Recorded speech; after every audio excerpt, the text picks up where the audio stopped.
warahmatullahi wabarakatuh. Alhamdulillahirabbil alamin. Wassalatu wassalamu ala asyrofil anbiya'i wal mursalin.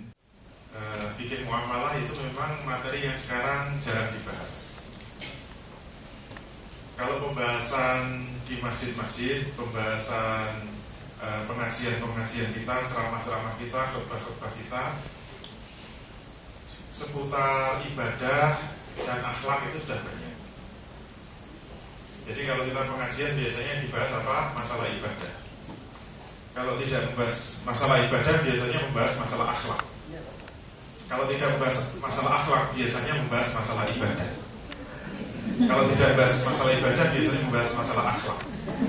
Kalau tidak membahas akhlak biasanya membahas ibadah. Kalau tidak membahas ibadah biasanya akhlak. Kalau tidak akhlak ibadah. Kalau tidak ibadah akhlak. Terus muamalahnya kapan? Kasihan muamalah tidak pernah disinggung. Makanya dia tersinggung. Oleh karena itu, begitu kita membahas masalah muamalah, biasanya kaget semua. Jadi sebelum kaget, marilah kita kaget terlebih dahulu. Bukunya nggak cukup ya. Kata Nabi setelah Isra Mi'raj itu beliau ketemu anaknya Fatimah dipeluk. Sambil menangis, beliau mengatakan, wahai anakku, saya ketika Isra Mi'raj ditunjukkan isi neraka dan ditunjukkan isi surga. Ketika ditunjukkan isi neraka, beliau mengatakan ternyata di neraka itu lebih banyak wanitanya. Kenapa wanita itu masuk neraka? Ada banyak. Salah satunya wanita itu suka keluar rumah menampakkan auratnya yang bukan kepada mahramnya. Ini fitnahnya wanita begitu. Walaupun cuma selembar dua lembar rambut itu sudah aurat.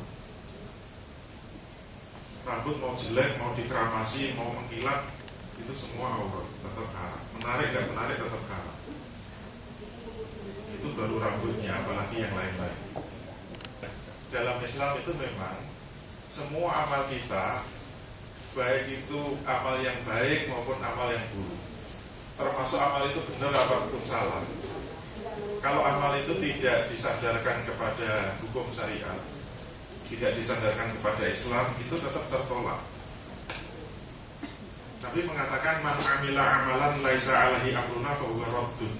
Barang siapa yang beramal dengan satu amalan yang tidak melalui jalanku, tidak melalui perintah Rasul, yaitu dari Quran dan Sunnah, fa huwa raddun. Amalan itu tertolak. Jadi kita beramal apa saja, walaupun itu sebenarnya baik, walaupun itu sebenarnya sesuai dengan Quran, tapi dia nggak tahu bahwa itu sesuai Quran, tetap tertolak, nggak ada pahala.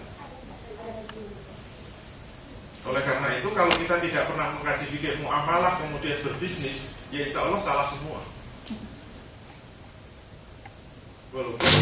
Walaupun sebenarnya benar, tapi nggak ada ilmu. Mengapa begitu? Ini yang akan kita bahas dalam fondasi bisnis syariah. Baik, kita mulai dengan satu ayat yang menjadi landasan fikih muamalah. Dalam setiap pembahasan fikih muamalah, ayat besarnya adalah An-Nisa 29. Jadi bukan An-Nisa Sabyan, An-Nisa 29. Apanya An-Nisa Sabyan? Ya ayyuhallazina amanu la taqulu amwalakum bainakum bil batil illa an takuna tijaratan antara minkum wala taqtulu anfusakum innallaha kana bikum rahima. Ya ayyuhallazina amanu, wahai orang-orang yang beriman, la taqtulu amwalakum bainakum bil batil. Awalan dari ayat ini Allah mengatakan la taqtulu amwalakum bainakum. Janganlah kamu memakan harta sesamamu. Walaupun itu kalimatnya menggunakan takulu, tapi tafsirnya itu yang dimaksud adalah takhudu. Takulu itu maknanya janganlah kamu memakan. Memakan itu maknanya dalam tafsir itu takhudu, janganlah kamu mengambil. Berarti hukum asal mengambil harta sesama, mengambil harta seseorang itu tidak boleh. Karena dilarang oleh Allah, janganlah kamu mengambil harta sesamamu. Inti muamalah itu sebenarnya mengambil harta orang lain. Bapak Ibu sekalian, kalau beli mobil itu maknanya apa? Membeli mobil itu maknanya mengambil mobil dari dealer kan? Itu tidak boleh ya. Jadi jangan sampai keluar hotel lihat mobil baru bagus langsung dibawa pulang, itu nggak boleh.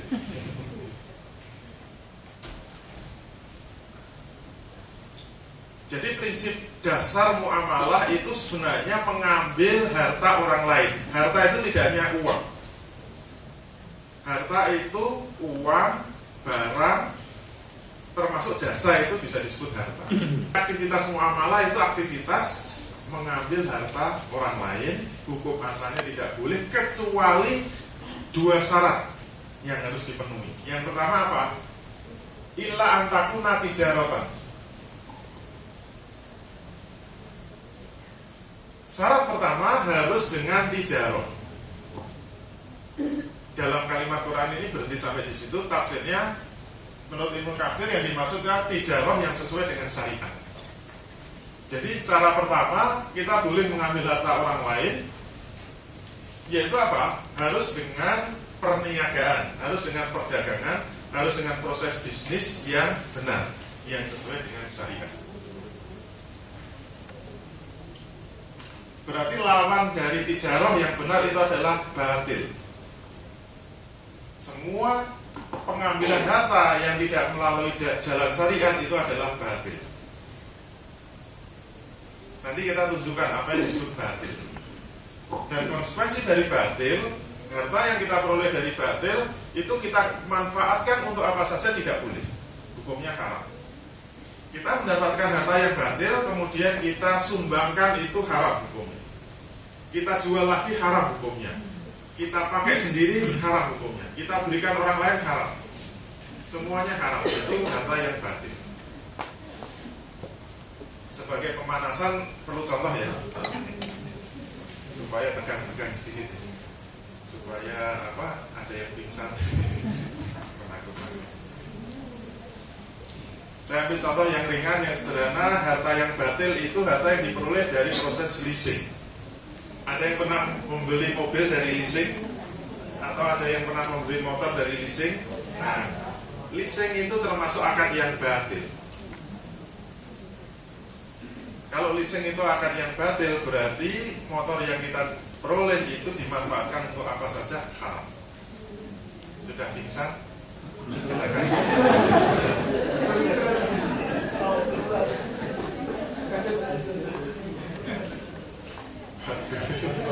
Pembukaannya sudah kayak ini. Saya nggak mau bahas riba. Riba sudah muntah-muntah tadi Pak. Insya Allah nanti siang pembahasan. Kalau riba itu kan di atasnya batal. Nanti kita tunjukkan bedanya haram dengan batil itu apa. Batal itu lebih berat dari haram.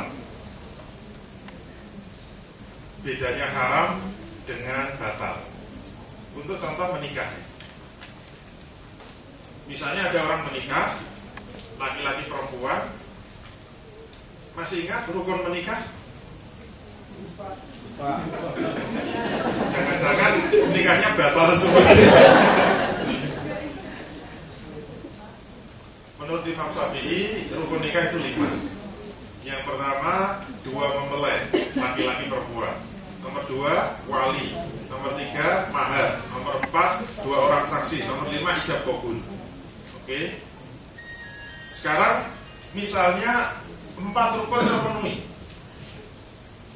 Ada 2 mempelai, ada wali, ada mahar, ada 2 orang saksi terpenuhi. Kurang 1, yaitu apa? Ijab qabul. Sah apa tidak? Tidak sah. Tapi 2 orang ini tetap melangsungkan rumah tangga. Maka dianggap apa? Dianggap batal. Maka kalau dia berumah tangga terus, dianggap berzina selama-lamanya. Bisa ditaubati? Tidak bisa. Saling maaf memaafkan? Tidak bisa. Kenapa? Batal. Beda dengan orang yang menikah, rukun dan syaratnya terpenuhi, berarti sah. Tapi ketika melangsungkan pernikahan dalam berumah tangga, misalnya Misalnya laki-lakinya tiba-tiba menempeleng istrinya, plak! Hukumnya apa? Haram.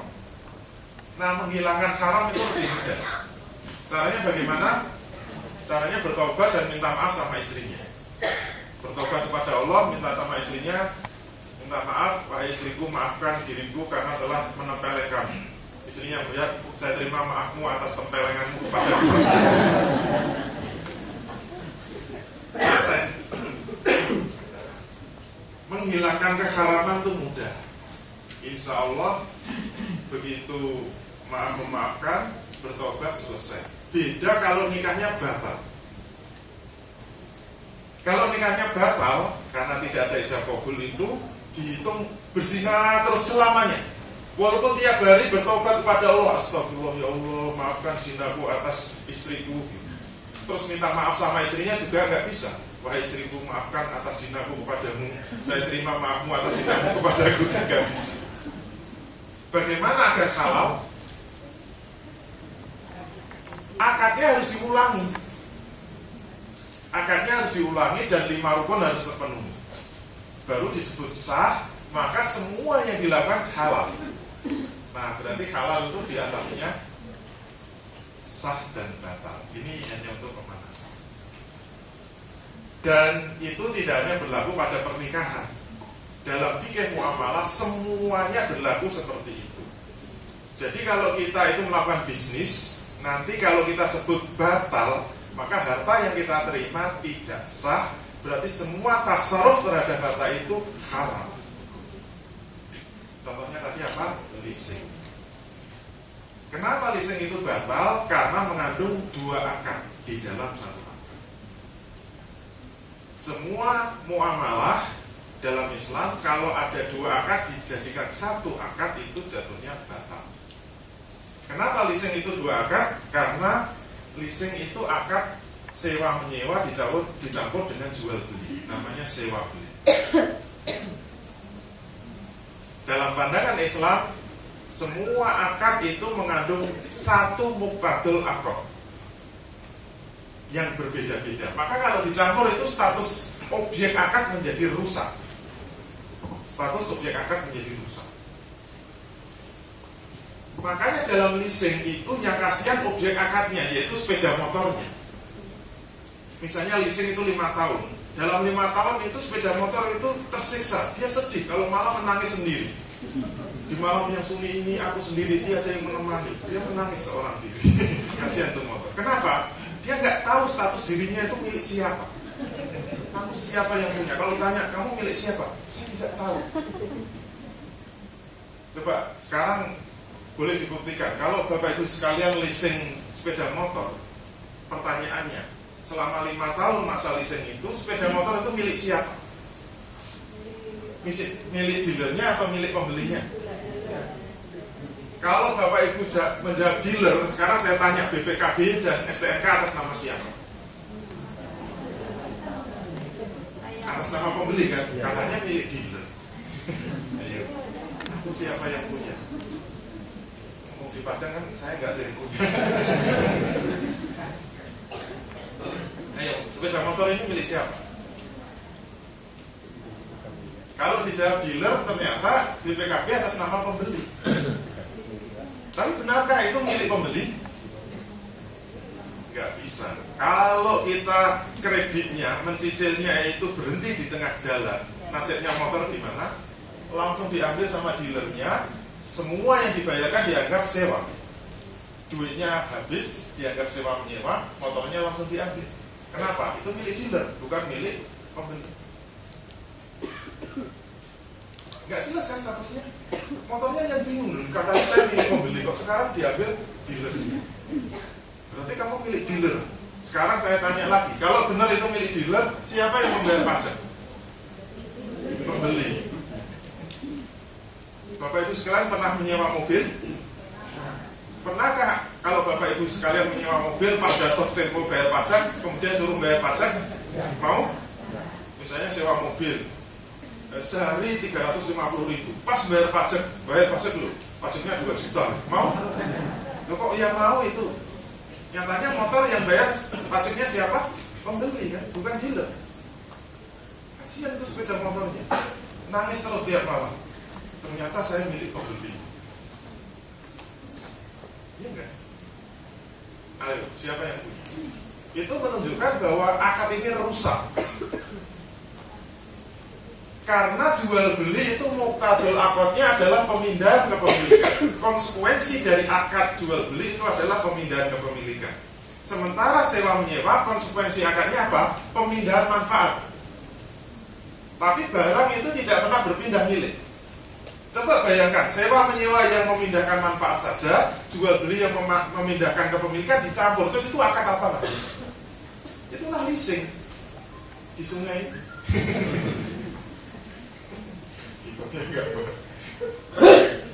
Nanti tanyanya di luar. Itu contoh multi akad itu jatuhnya bantah.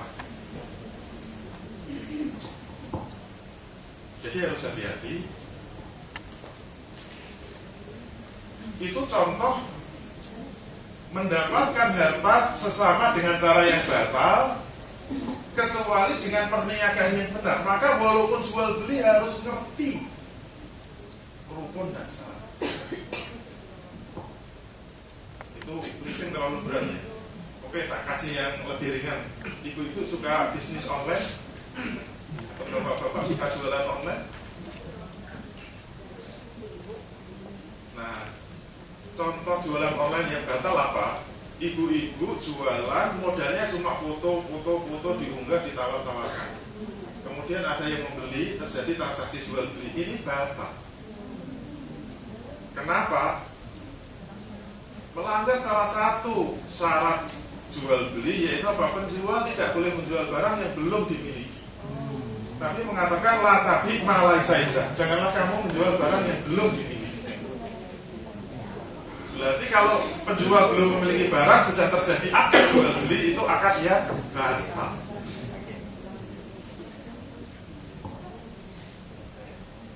Sudah mulai panas?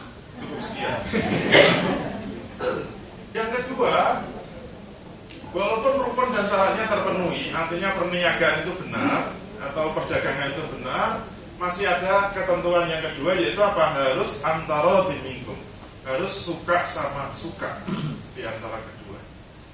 Maknanya apa? Tidak boleh ada ikrar, tidak boleh ada paksa. Jadi jual beli walaupun rukun dan syaratnya terpenuhi, kalau ada unsur paksaan, misalnya saja mau dibangun jalan tol, kemudian ada orang yang punya lahan dipaksa untuk menjual lahannya, padahal dia nggak mau. Sebenarnya kalau pemilik lahan nggak mau, tidak bisa terjadi jual beli, tidak sah. Nah, walaupun rukun dan syaratnya terpenuhi, tapi kalau pembelinya ngancam-ngancam, awas kalau nggak mau jual lahanmu, nanti anakmu saya culik, saya nikahkan dengan Datuk Maringgin.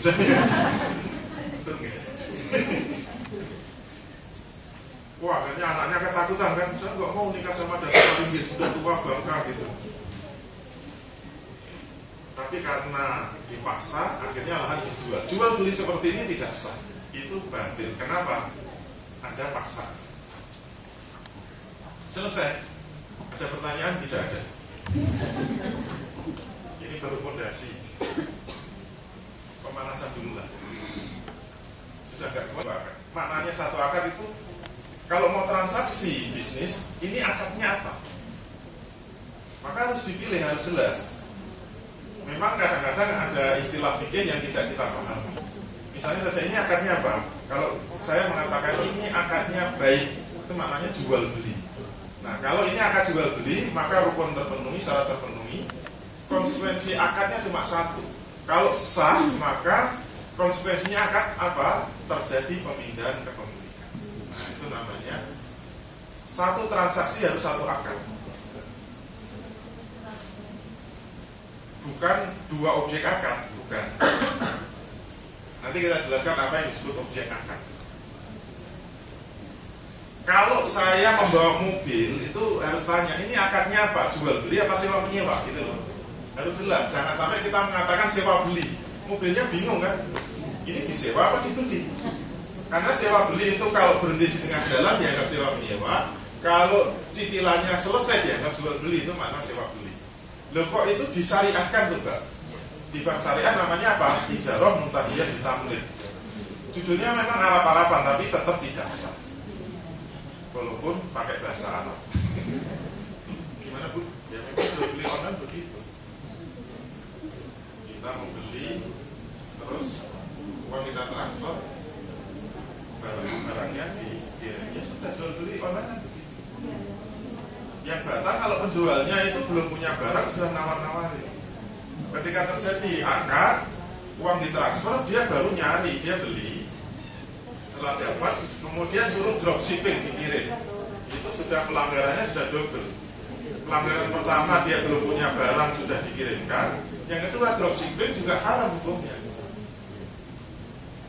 Nah kalau kita sebagai reseller atau penjual kembali itu berakad dengan supplier itu samsara itu boleh. Nah akad itu kan penting. Begitu kita ngomong samsara, muqtadul akadnya itu beda dengan kalau kita jual beli. Salah satu muqtadul akad dari samsara itu apa? Barang itu belum menjadi milik penjual, belum menjadi milik reseller. Dia itu hanya maklar saja. Status barang tidak berpindah. Status barang tidak. Misalnya contoh maklaran itu ibu-ibu suka bikin kue, kemudian dititipkan ke warung. Ini saya titip ya. Nanti dari saya itu harganya 10.000. Nanti dijual 15.000 ya. Nanti yang 5.000 untuk ibu. Konsekuensi dari maklaran apa? Nanti sore kalau nggak laku barang itu kembali kepada ibu yang membuat kue. Itu namanya maklaran. Jadi tidak ada pemindahan kepemilikan. Belum dibeli sama warungnya. Istilahnya konsinyasi. Konsinyasi itu samsara. Kalau di dalam fikih muamalah itu tertib, maka harus terbiasa dengan istilah. Ini akadnya apa? Kalau saya membiasakan gitu, nanti misalnya membahas MLM, wah MLM ruwet banget itu. Harus jelas akadnya. Begitu kita menyebut sebenarnya kita itu menjadi membership MLM. Kalau kita teliti, ternyata itu statusnya itu simsar juga, maklar juga. Berarti akadnya samsara, maklaran. Maka kalau kita maklar kemudian ngangkat maklar lagi itu tidak boleh. Namanya samsara ala samsara. Jadi maklar itu tidak boleh memaklari maklar.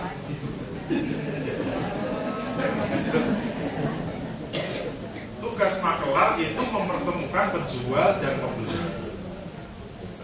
Kalau ada maklar yang angkat maklar itu pasti tidak bekerja itu maklar. Kok dia minta fee persentase itu batil, tidak sah, haram. Apalagi downline-nya panjang itu sampai 7 turunan. Kenapa? Karena turunan 8 kan miskin.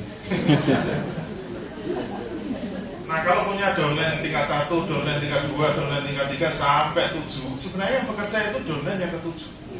Dia yang berhasil menjualkan, nanti upline-nya minta fee, upline-nya lagi minta bonus, itu sebenarnya tidak sah semua.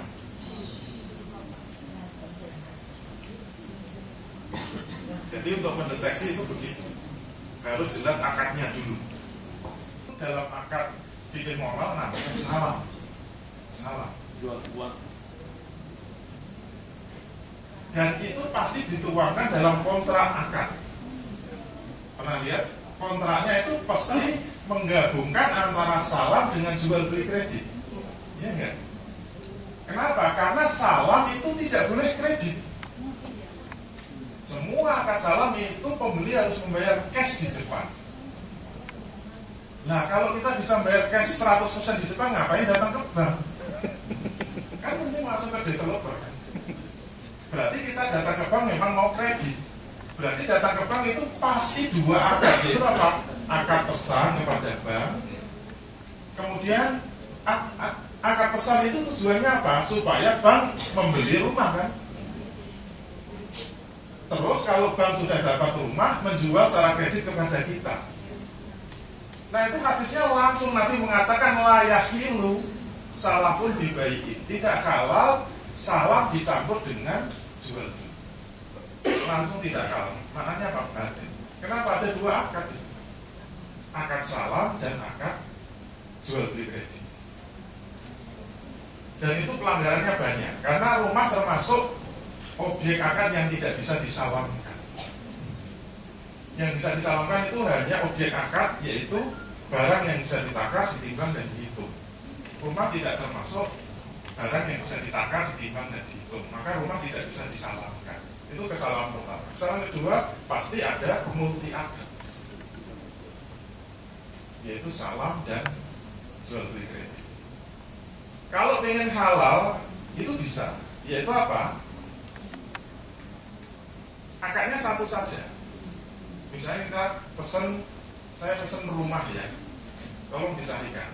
Tapi kalau rumah sudah dibeli, sudah dapat, saya mau lihat dulu. Kalau cocok saya teruskan, kalau enggak ya sudah. Nah kalau kayak gitu itu boleh. Kenapa? Karena akad kedua tidak mengikat. Ya enggak? Pertanyaannya banknya mau enggak? Kalau banknya enggak mau berarti multi akad. Berarti multi. Berarti itu akal-akalan BNI Syariah itu Pak? Bukan akal-akalan karena ada fatwa MUI-nya.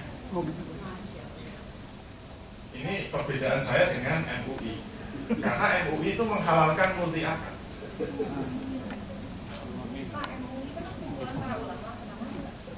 Saya juga heran kenapa multi akad dihalalkan. Karena MUI berpendapat, kan hadisnya jelas. Nah, Rasulullah SAW ansor kota ini disongkotin wafidatin. Insya Allah MUI tahu lah. Rasul melarang dua akad di dalam satu akad. Maknanya dua akad kalau dicampur satu akad itu hukumnya batal, haram. Tapi kenapa MUI itu menghalalkan? Karena MUI masih menafsirkan makna hadis ini, yaitu apa? Dua akad yang dicampur dalam satu akad itu kalau salah satu akadnya mengandung unsur keharaman. Maknanya MUI memahami dua akad yang haram itu kalau yang satu akad haram dicampur dengan akad yang halal, jatuhnya halal. Tapi kalau halal ketemu halal, jatuhnya halal gitu. Misalnya akad zina itu haram, dicampur dengan jual beli. Mbak semalam berapa? Nah itu contoh yang haram. Karena apa? Haram dicampur dengan halal. Tapi kalau jual beli itu halal, sewa menyewa itu halal, dicampur jadi halal. Namanya ijarah muntahiyah ditamlik. Kalau saya memahami, hadis itu tidak ada penjelasan dari Rasul bahwa yang diharamkan itu haram ketemu halal. Kenapa? Kalau haram dicampur dengan halal, menurut saya nggak perlu hadis. Jatuhnya mesti haram kan? Berarti hadis itu munculnya pasti kaitannya dengan halal ketemu halal. Kalau haram ketemu halal, kenapa harus dijelaskan dalam hadis? Nggak usah pakai hadis juga hukumnya haram. Berarti munculnya hadis, dua akad dalam satu akad itu tidak boleh. Pasti yang dimaksud itu halal dengan halal, bukan halal dengan haram. Kalau saya berpendapat seperti itu, ya silahkan mau ikut MUI atau ikut, bukan saya, ikut Nabi. Dan faktanya memang dua akad kalau dicampur itu rusak, nggak jelas itu objek akadnya mau jadi apa. Makanya mohon maaf ya, kalau MUI itu setuju bahwa multi akad itu haram, semua produk keuangan syariah itu bubar semua. Saya bisa menunjukkan, ya jelek-jelek ini saya juga dosen ya. Biasanya kan mahasiswa yang skripsi itu kan penelitiannya ke bank syariah dan sebagainya. Kesimpulannya apa? Semua transaksi di lembaga keuangan syariah itu multi akad. Sudahlah, saya berkesempatan silakan sebut mau apa, bank syariah atau pegadaian syariah atau asuransi syariah atau pasar modal syariah yang sukuk-sukuk itu semuanya multi akad. Maka kalau Bapak Ibu sekalian dari awal sudah mengatakan multi akad itu batal, itu semuanya bubar itu. Termasuk fakultas saya bubar.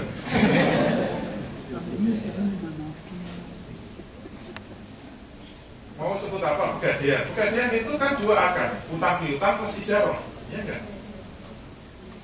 Karena utang kemudian harus ada yang dititipkan, nitipkannya kan bayar, itu kan ijarah, titipkan barang bayar. Itu berarti apa? Qard wal ijarah. Sukuk itu obligasi syariah. Obligasi itu sudah jelas sekarang karena imbalannya bunga yang bersifat tetap. Loh kok itu ini disyariahkan? Caranya gimana? Harus multi akad. Yaitu apa? Musyarakah wal ijarah. Jadi akad pertama musyarakah, duitnya itu disirkahkan supaya hasilnya itu pasti. Duit itu disirkahkan untuk proyek-proyek yang bersifat pasti, yaitu apa? Duit yang sudah kumpul kemudian digunakan untuk membangun jalan tol misalnya, jalan tol disewakan kepada pemerintah. Sewa menyewa kan bersifat pasti. Karena sewa menyewa bersifat pasti, dia bisa memberikan imbal musyarakah secara pasti. Supaya apa? Sukuk itu seperti obligasi. Kalau obligasi kan halal, supaya halal namanya sukuk. Itu namanya obligasi syariah. Itu kayak disertasi. Terus sebenarnya teman saya juga. Pelaturan itu halal, supaya halal pelaturan syariah. Kenapa halal sudah disidang disertasi oleh 7 profesor. Itu akarnya apa? Musyarakah wal ijarah. Mesti disebut begitu, dua. Apalagi asuransi syariah itu tidak hanya 2, 3. Saya kemarin ditelepon sama asuransi syariah, semua anak itu. Dia nggak tahu saya kerja di mana gitu. Pak mau buat asuransi? Saya nggak mau, itu akadnya bermasalah, saya bilang. Bermasalah di mana? Itu ada 2 akad. Oh enggak Pak, ini malah 3 akad. Dia merasa kalau 2 akad itu masih kurang kuat. Ini malah 3 akad. Terus saya harus gimana gitu jelaskannya. Saya itu saja lewat itu. Berarti dia tahu bahwa asuransi syariah itu triple akad, tidak hanya 2. Jadi memang fondasinya itu terletak pada setuju apa enggak bahwa itu adalah multi akad itu sah apa enggak.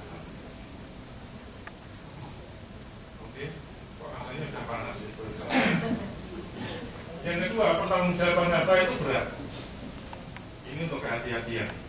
Nabi Shallallahu Alaihi Wasallam qala la yazulu fatma ibni adama yaumil qiyamati min indi rabbih kata yus'ala an khamsin. Jadi semua anak Adam nanti akan dikumpulkan di hari kiamat, dipanggil satu-satu. Kata Nabi, tidak akan bergeser 2 telapak kaki Bani Adam sebelum 5 pertanyaan selesai. Silakan dicatat pertanyaannya, nanti jawabannya bisa disimpan di kain kafan. Nomor 1 apa? An umrihi fima afnahu. Kamu diberi umur, kamu gunakan untuk apa? Pertanyaannya cuma 1, tapi jawabannya ya seumur hidup kita. Nomor 2, wasa babihi fima abelahu. Kamu diberi masa muda, kamu gunakan untuk apa? Jadi masa muda itu penting di sisi Allah. Masa muda itu 15 sampai 40. Contohnya kayak saya ini masih muda. Umur saya 29. Gak percaya, awas. Nah yang paling penting yang nomor 3. Yang paling berat nomor 3. Kenapa? Pertanyaan tentang mal, tentang harta. Itu 2. Wa malihi min aina kasabahu wa fima anfaqahu. Ternyata khusus untuk harta pertanyaannya ada 2. Yaitu apa? Pertanyaan pertama, harta ini kamu peroleh dari mana? Caranya benar apa enggak?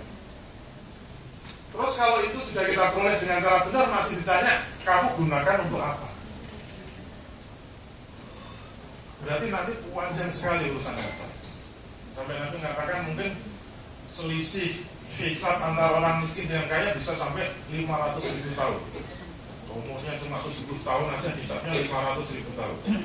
Kenapa? Hartanya terlalu banyak. Berarti enak yang miskin. Kalau yang miskin kan ditanya, kamu punya harta enggak? Enggak punya. Ya sudah, sana masuk surga kan selesai.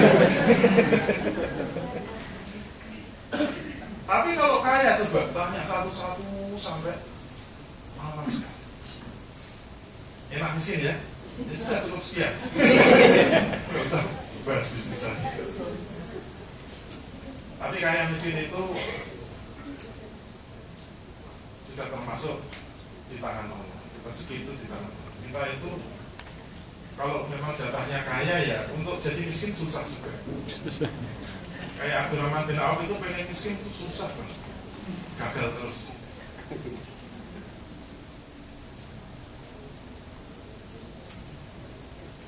Tapi kalau jadi miskin itu juga ada ujiannya sendiri. Rasul mengatakan kadal fakru ayakuna kufron. Hampir-hampir saja fakir, kemiskinan itu bisa menyebabkan kekafiran. Ujian bagi orang miskin itu kesabaran. Orang miskin kalau nggak sabar itu bisa tergelincir jatuh murtad.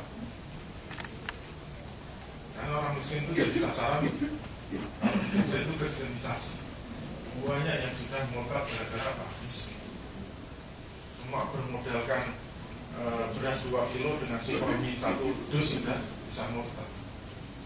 Satu miskin. Itu ujian untuk orang miskin. Kalau orang kaya ujiannya apa? Harus bisa bersyukur. Kalau kita kaya tapi pandai bersyukur, ya insya Allah hisabnya cepat juga. Bersyukur itu orang yang berterima kasih. Duitnya banyak, tapi sedekahnya juga banyak. Enak gitu. Kayak Abdurrahman bin Auf itu. Sore hari dia dapat nanti semua, dia punya loket khusus untuk sedekah. Paginya udah ada yang ambil di sini.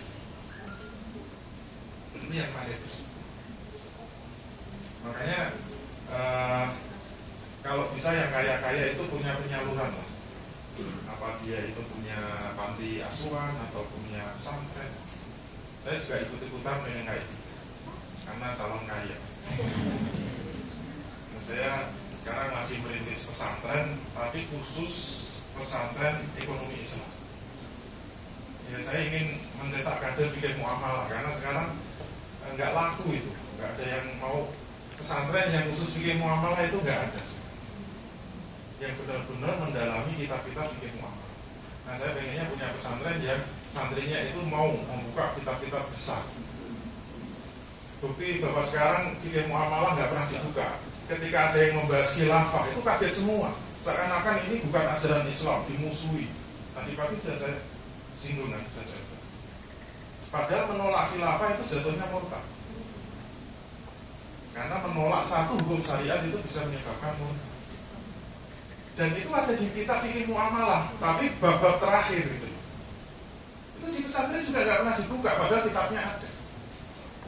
Bab yang awal dari fikih muamalah itu jual beli. Nanti bab terakhir itu khilafah. Ujungnya khilafah itu jihad, biasanya. Itu ada semua. Tata cara pengangkatan khalifah, syarat dan rukun menjadi khalifah itu ada semua di kitab fikih muamalah. Nah sekarang nggak ada yang membuka. Makanya kaget semua kalau ada yang meneriakan khilafah seakan-akan itu barang baru. Padahal di kitab fikih muamalah. Nah, mimpi saya itu punya pesantren yang mau mengkaji secara mendalam fikih muamalah. Makanya saya kalau dapat duit langsung jadi semen, dapat duit langsung jadi batu. Supaya apa? Hisabnya ringan. Dan sekarang saya cari duitnya dengan jualan buku. Kemarin saya bawa buku banyak di Padang habis itu. Kasihan Bukit Tinggi. Kenapa? Temannya terlalu tinggi. Saya bawa buku agak berat. Semua materi saya ini nanti saya tunjukkan kerangkanya itu ada dalam satu buku namanya Membangun Bisnis Syariah. Itu 2 jilid. Dan itu bahasa Indonesia, tidak bahasa Arab. Saya jual memang agak mahal. Itu satu pasang jilid 1, 2 itu 300.000. Ternyata bagi orang Padang terlalu murah. Saya nyesel juga kenapa 300.000. Enggak. Saya 300.000 udah untung banyak. Tapi keuntungannya nanti jadi semen. Kalau yang nanti yang berminat bisa pesan ke panitia. Biar pulaan dari Jogja. Insya Allah itu lengkap karena nanti tanya apa saja ada. Tadi yang bisnis online, pembahasan bisnis online ada. Tanya yang MLM, pembahasan MLM ada. Ada yang tanya koperasi, pembahasan koperasi ada, koperasi syariah juga ada. Pembahasan asuransi ada, asuransi syariah juga ada. Pembahasan pegadaian, pegadaian syariah juga ada. Bahas buat sini. Harganya murah. Yang terakhir apa? Yang terakhir wa maza amila fima amila alimah. Kamu diberi ilmu, kamu gunakan untuk apa? Jadi yang ilmunya banyak itu juga ditanya sama Allah. Kita tidak boleh menyembunyikan ilmu. Makanya saya keliling-keliling itu yang bisa saya lakukan hanya menyampaikan ilmu saja. Supaya kalau saya mumet itu bisa mengajak Bapak Ibu sekalian untuk stres semua. Mumet semua. Kenapa? Ya susahnya bisnis secara halal dalam era seperti ini. Terus yang harus menjadi perhatian kita adalah dosa-dosa muamalah itu beda dengan dosa yang lain. Kalau kita dosa yang lain insya Allah mudah ditaubati. Kita puasa kurang sempurna insya Allah bisa ditaubati. Bila sholatnya kurang beres mudah ditaubati. Tapi khusus muamalah ini dosa-dosa yang tidak bisa ditaubati, kecuali syarat dan ketentuan berlaku. Ini harus disadari. Kalau kita salah dalam muamalah, kita bertobat terus sampai mati tidak diterima oleh Allah SWT. Dalilnya apa? Dalilnya adalah ini saya ambil dari kitab Sahih Muslim. Bab apa? Muflis. Muflis itu apa? Bangkrut. Jangan salah baca ya. Jangan dibaca muflis. Kalau muflis itu orang yang ikhlas. Kalau muflis pakai fa, muflis itu orang yang bangkrut. Anna Rasulullah Shallallahu Alaihi Wasallam qala, bahwasanya Nabi pernah bertanya kepada para sahabat, atadruna mal muflisu. Nabi bertanya, wahai para sahabat, tahukah kamu siapa orang yang bangkrut itu? Kalau para sahabat menjawab, al muflisu fina man la dirham lahu wa la mata. Orang yang bangkrut menurut kami adalah orang yang sudah tidak punya dirham dan sudah tidak punya harta kekayaan lagi. Itu bangkrut. Pakola kemudian Nabi menjelaskan yang dimaksud bangkrut itu bukan seperti itu. Innal muflisa min ummati ya'ti yaumal qiyamati bi sholatin wa siyamin wa zakatin. Orang yang bangkrut di kalangan umatku adalah orang yang datang menghadap Allah dengan gampangnya rukun Islamnya beres. Jadi sholatnya beres, tidak pernah meninggalkan sholat. Puasanya juga beres, tidak pernah meninggalkan puasa. Zakatnya beres, yang belum disebut ini haji. Kalau perlu sudah haji. Maknanya apa? Tiket surga sudah di tangan kanan. Tinggal digandeng malaikat. Malaikat siapa? Penjaga surga? Malaikat Malik. Ya, balik ya. Kalau digandeng malaikat Malik ya 12. Sudah diganti malaikat Ridwan, tinggal melangkah, baru setengah langkah diinterupsi. Ya Allah, jangan masukkan dia ke surga. Kenapa? Dia melakukan 5 dosa muamalah. Apa saja? Wa ya'ti qad satama hadza, wa qad fahaza, wa akala mala hadza, wa safaka dama hadza, wa dzuraba hadza. Ada 5. Nomor 1 apa? Safaka. Nomor 1 satama. Satama itu apa? Dia pernah menghina orang lain, pernah mencaci maki orang lain. Jadi kalau orang yang pernah menghina, kamu goblok, sudah goblok lagi. Nah orang yang dihina tersinggung dan dia belum pernah minta maaf di dunia. Hati-hati, kalau dia belum pernah minta maaf di dunia, orang yang disalahi belum pernah memaafkan, walaupun dia istighfar terus, insya Allah nggak diampuni. Dan nanti urusannya dibawa sampai akhirat. Nah, yang mengerikan apa? Cara menyelesaikan dosa ini ternyata tidak ada di akhirat itu halal bihalal. Tidak ada sawalan di akhirat. Cara menyelesaikannya, kalau langsung fayuto hadza min hasanatihi wa hadza min hasanatihi.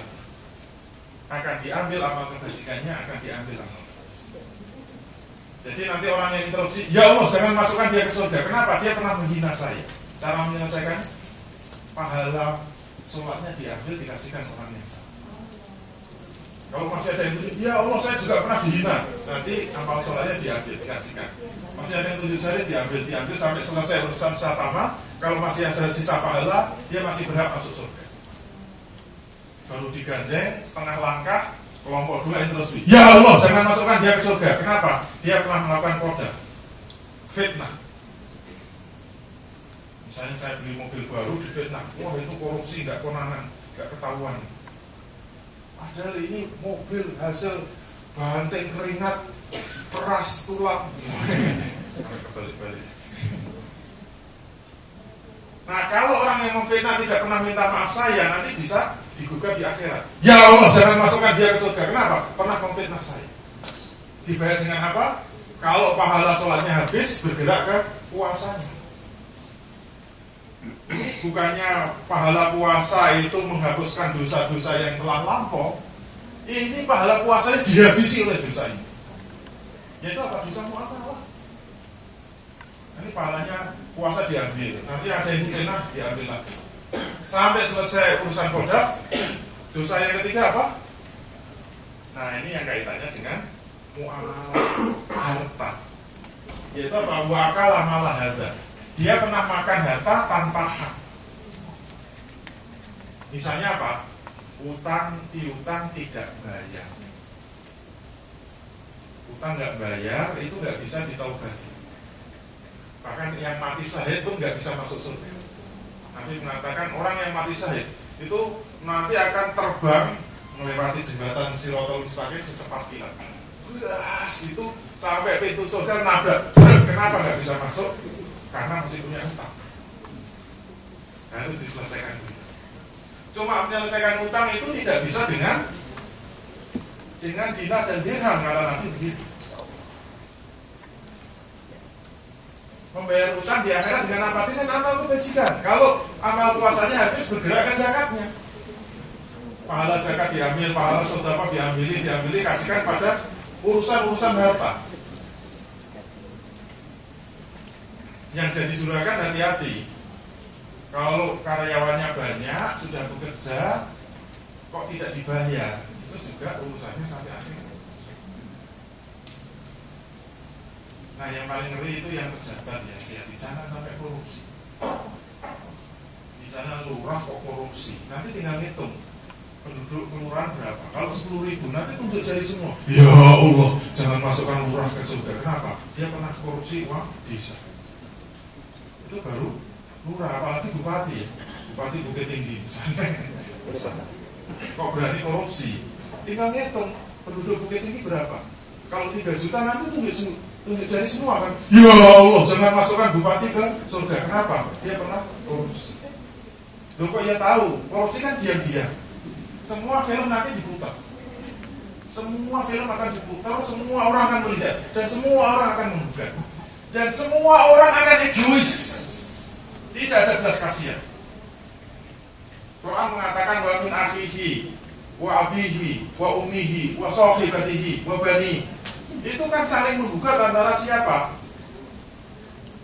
Anak dengan bapaknya, suami dengan istrinya, dengan saudara kandungnya, dengan sahabatnya, semua akan saling menggugat. Dan tidak ada belas kasihan. Dan tidak ada maaf-maafkan. Semuanya kan memikirkan nasibnya diri sendiri. Utang walaupun kemarin parkir itu pinjam uang 2.000 dikejar sampai ujung akhirat. Dia pernah pinjam 2.000 belum kembali. Dan muamalah nanti pengadilannya itu berdasarkan zahir, bukan batin. Jangan sampai kita pinjam 100.000 kepada orang kaya raya. Orang kaya 100.000 kan nggak dipikir. Jangan berpikir begitu. Besok di akhirat 100.000 dikejar terus demi menyelamatkan dirinya. 2.000 dikejar, 1.000 dikejar, 100 rupiah dikejar. Semua peluang untuk menyelamatkan diri dikejar terus. Itu pengadilan yang seadil-adil. Tidak akan terlewat walaupun satu zarah tidak akan terlewat. Itu mengerikannya pengadilan besok. Itu baru bupati, apalagi gubernur. Gubernur Sumatera Barat berani korupsi, tinggal hitung penduduk Sumatera Barat berapa. Kalau 10 juta kan tunjuk jari semua. Ya Allah, jangan masukkan gubernur ke surga. Kenapa? dia pernah korupsi uang rakyat Sumatera Barat. Apalagi presiden yang tunjuk jari berapa? 270 juta orang. Ya Allah, jangan masukkan presiden ke surga. Buang, krut. Kalau pahala zakatnya habis kan bergerak ke hajinya. Sudah haji bolak-balik itu habis, umrohnya habis. Bangkrut. Jadi nanti kalau ada pilkada ini hadis dibaca, nanti kan mundur semua.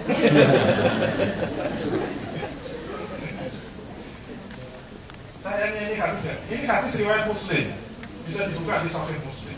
Bab muflis. Yang keempat apa? Bersafakat dalam hadza, menumpahkan darah. Ini untuk aparat harus hati-hati, jangan main tembak. Yang terakhir berdoro bahasa, pernah memukul, pernah menyiksa, pernah menendang, dan tidak diselesaikan dunia, maka akan diselesaikan di akhirat. Caranya tetap dengan membayar dengan amal kebajikan. Sampai penutup hadis ini apa? Fa'in faniyat hasanatuhu qabla ayyudama alaihi. Ketika habis semua amal-amal kebajikannya, pahala sadatnya habis, pahala sholatnya habis, pahala puasanya habis, pahala zakatnya habis, hajinya habis, sunah-sunahnya habis, tahajudnya habis, sedekahnya habis, umroh-umroh habis semua, masih ada yang menuntut. Apalagi presiden dituntut, ya Allah, tidak pernah korupsi. Caranya menyelesaikan gimana? Ternyata dibalik. Sama Allah dibalik. Yaitu apa? Ukhidha min khotoyahum faturikat alaihi. Cara menyelesaikan gimana? Akan diambilkan dosa-dosa orang yang disalahi, diserahkan kepada orang yang bersalah. Jadi kalau presidennya sudah habis pahalanya, amal kebajikannya habis, nanti rakyat yang menuntut ditanya, kamu punya dosa apa? Diambil kasihkan presiden. Kamu punya dosa apa? Diambil kasihkan yang disalah, yang bersalah. Terus penutupnya apa? Summa turika finnar. Kemudian orang ini dilemparkan ke dalam api neraka. Bayangkan orang yang sudah pegang tiket surga, sudah selesai urusan rukun Islam yang 5, bahkan dia sudah haji bolak-balik, harus masuk neraka gara-gara apa? Dosa-dosa muamalah. Ini saya bahas rinci di buku dosa investasi. Ini dosa jenis kedua ya. Tapi jangan khawatir, masih ada dosa yang paling berat, dosa jenis ketiga. Itu dosa investasi. Silakan dibaca. Dosa investasi itu apa? Kalau dosa jenis kedua itu dosa kepada orang lain. Kalau dosa jenis ketiga yang paling berat itu apa? Dosa yang dilakukan orang lain, tapi dosanya dikirimkan kepada kita. Jadi kita yang solih, yang rajin sholat, rajin ngaji, cinta Allah sampai mati, tetap dapat kiriman dosa. Itu namanya dosa investasi. Contohnya apa? Misalnya ada orang yang berzina. Pertanyaannya, kalau ada orang berzina, yang dosa siapa? Yang berzina. Yang masuk neraka siapa? Yang berzina. Benar apa salah? Salah. Kalau ada orang yang berzina, siapa yang berdosa? Seluruh kaum muslimin berdosa. Loh, dosanya dari mana? Mungkin kita ini anak soleh. Pulau-pulau berzina, ngiri aja nggak berani. Dosanya dari mana coba? Kalau ada pezina perempuan dan pezina laki-laki, perintahnya apa? Fajlidu, cambuklah wahai kaum muslimin sekalian. Siapa yang diperintah? Seluruh kaum muslimin. Yang diperintah siapa? Bukan yang berzina. Seluruh kaum muslimin. Diperintah apa? Cambuklah masing-masing keduanya dengan 100 kali cambuk. Sekarang pertanyaannya, kalau kita diem, nggak mau melaksanakan itu, kira-kira gimana? Udahlah yang zina, urusannya zina. Kita kan anak soleh, rajin sholat, rajin ngaji, cinta Allah sampai mati. Islam, yes. Urusan saya. Kalau kita diam namanya kenapa? Dilanjutkan aja ayatnya. Wala tasudkum bima rafatum fi dinillahi in kuntum tu'minuna billahi wal yawmil akhir. Wal yashhad azabahum ta'ifatun minhum. Kelanjutnya apa? Janganlah rasa belas kasihan kepada keduanya menghalangi kamu untuk menjalankan agama Allah. Kemudian ada insarti, in kuntum tu'minuna billahi wal yawmil akhir. Maksudnya apa? Insarti itu pertanyaan dari Allah. Jika kamu masih punya iman kepada Allah dan maka sekarang dikembalikan pada kita. Kamu masih punya iman kepada Allah dan hari akhir apa enggak? Masih ngaku iman? Ada syaratnya. Nah, itu insan. Siapa saja yang ngaku masih punya iman pada Allah dan hari akhir, ada syaratnya. Syaratnya apa? Janganlah merasa belas kasihan kepada keduanya sehingga tidak mau menjalankan agama Allah. Berarti kalau kita tidak mau menjalankan agama Allah, yaitu menghukum cambuk kepada pezina itu, jangan ngaku-ngaku beriman. Sorry ya. Itu namanya insan. Itu namanya dosa investasi. Kita nggak melakukan dosa, yang melakukan dosa orang lain. Dan dosa investasi itu banyak sampai satu buku. Saya tulis semua. Kalau ada orang mencuri, yang dosa tidak hanya yang mencuri, kita semua dosa. Kalau ada orang korupsi, yang dosa nggak hanya yang korupsi. Bahkan kalau ada orang kafir, yang dosa tidak hanya orang kafir, kita juga dosa.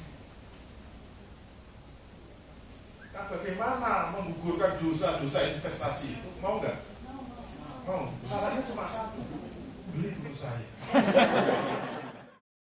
Oleh karena itu bisnis wajib terikat dengan syariat. Tsumma ja'alnaka 'ala syari'atin minal amri fattabiha wa la tattabi' ahwa'al ladzina la ya'lamun. Kemudian kami telah menjadikan kamu Muhammad berada di atas satu jalan syariat untuk semua urusan-urusan kehidupan kami, urusan-urusan agama kami. Maka ikutilah syariat itu dan janganlah kamu mengikuti hawa nafsu orang-orang yang tidak tahu. Pelawan dari syariat itu hawa nafsu. Jadi orang kalau melakukan amal apa saja termasuk melakukan bisnis kok nggak tahu hukum syariatnya, itu sebenarnya mengikuti hawa nafsu. Dan itu nggak ada pahala. Saya yang sudah bisnis lama, dagang lama, nggak ada pahalanya. Kenapa? Nggak ngerti hukumnya. Dan sebaliknya kalau kita mau berbisnis sesuai syariat janji Allah apa? Wa may yattaqillaha yaj'al lahu makhraja. Ini namanya ayat 1000 dinar. Kata orang pesantren, kata kiai saya kalau mau baca ini 1000 kali dapat 1000 dinar. 1000 dinar itu 2,5 miliar. Baca aja wa may yattaqillaha yaj'al lahu makhraja. Sampai 1000 kali. Kalau ingin cepat langsung 1000 kali ya Allah. Kemarin saya haji juga. Kalau berangkat haji kan dititipin 2 buah aja sekali saya tulis semua. Ternyata itu separuh dari book note saya. Oh, ini kalau di hadapan biasanya andalannya kan di depan multazam. Kalau istri saya masih telat dan buah itu sampai lama saya itu udah ditubruk ya. Saya kan di sampingnya yang lindungi istri saya. Wah, selesai, ini belum selesai. Udahlah, langsung diangkat gitu. Ya Allah, kabulkanlah semua yang nitip kepada saya, kan selesai. Nanti kalau ini ingin 1000 kali, langsung kali 1000 ya Allah. Wa may yattaqillaha yaj'al lahu makhraja. Barang siapa yang bertakwa kepada Allah, maka Allah lah yang akan memberikan jalan keluar. Ini biasanya saya bacakan untuk mereka yang mau hijrah. Kalau saya bahas riba-riba kayak tadi pagi, nanti siang insya Allah dihabisi. Bicara gitu. Kalau sudah nggak kuat, solusinya cuma satu, hijrah. Harus keluar dari pekerjaan. Itu mesti seperti dibakar. Panas-panas. Berhari-hari nggak bisa tidur. Terus hiburannya cuma ayat ini. Barang siapa yang bertakwa kepada Allah, insya Allah Allah yang berjalan keluar. Kalau dia tanya ke saya ya nasibnya sama. Saya juga lagi tertakwa. Siapa yang bisa memberi jalan keluar? Ya hanya Allah. Dilanjutkan lagi, wa yarzuqhu min haitsu la yahtasib. Dan Allah akan memberi rezeki dari arah yang tidak disangka. Nanti kalau sudah hijrah terus mulai bisnis, itu juga balik terbanting-banting, kita ngejar ke utara nggak dapat. Tapi rezeki itu bisa nyodok dari belakang. Allah kalau masih rezeki itu tidak bisa kasar. Ya kalau saya boleh pamer ya, boleh sombong sedikit aja. Saya sudah haji 2 kali dan saya tidak mengeluarkan uang sama sekali 2 kali. Yang kedua saya nemani istri. Yang pertama namanya Haji Abidi atas biaya dinas. Sah nggak? Sah. Dikasih ya terima. Yang kedua kemarin Haji Wahyu, sawahnya Payu, sawahnya lah. Tapi itu bukan sawah saya, sawahnya orang tua saya. Dan saya diberi sawah sama orang tua saya, suruh jual, terserah mau dipakai apa, mau tak pakai haji sama istri, ya silakan. Kan saya terpaksa mau. Jadi mau miskin juga susah gitu. Yang dikasih ya saya terima. Saya jual langsung daftar 2011 kemarin. Nah, saya nggak ngeluarin apa, malah ngeluarin untuk olahraga. Kenapa? Itu berarti nggak sama dengan apa yang saya kejar. Saya kalau nuruti apa yang saya dapat, mungkin untuk haji ya nggak dapat gitu. Dulu untuk setor kan 50 juta 2 orang. Saya kayaknya nabung udah bertahun-tahun ya nggak nyampe 50 juta. Yang masuk banyak keluar, masuk keluar. Tapi kalau jual tanah dulu nggak tahu laku berapa saya, 170 atau berapa. Ya yang 50 langsung setor, masih sisa ya, terpaksa rumah saya naik sedikit untuk bangun rumah. Saya ingat itu dulu pas gempa, sisanya untuk kan gempa Bantul itu 2000 untuk apa? Karena hancur. Dan saya pas pulang kampung dulu itu, jadi kalau saya di rumah nggak tahu masih hidup enggak, karena runtuh itu, atas itu runtuh. Itu di kamar yang paling parah kamar anak saya, terus garasi mobil. Misalnya mobilnya di dalam tuh hancur semua. Jadi sebagian memang yang sini nggak terlalu parah. Nah mungkin anak saya korban, mobil saya korban. Tapi saya pas pulang kampung sekolah. Itu kan saya pas, karena saya kuliah di Malaysia, saya itu dulu kan libur Kamis libur, terus itu hari Sabtu. Saya pulang itu Kamis, terus karena Kamis itu saya pulang di Rembang, terus saya dengar itu ada gempa. Ya alhamdulillah masih bisa oleh Allah dan oleh sawah. Oh belum selesai. Yang terakhir apa? Wa may yatawakkal 'ala Allah fa huwa hasbuh. Karena siapa yang bertawakal kepada Allah, Allah lah yang akan memberikan kecukupan. Allah yang akan mencukupi. Jadi paling enak itu menjadi orang yang pas-pasan. Gak usah kaya raya, yang penting pas-pasan. Itu kalau pas butuh rumah dapat rumah, itu pas-pasan. Kesimpulannya, bisnis syariah adalah bisnis, semua aktivitas bisnis yang terikat dengan hukum syariah. Ini ada triknya. Baik, apa yang disebut bisnis syariah? Jangan kemana-mana, tetap bersama kami. Assalamualaikum warahmatullahi wabarakatuh.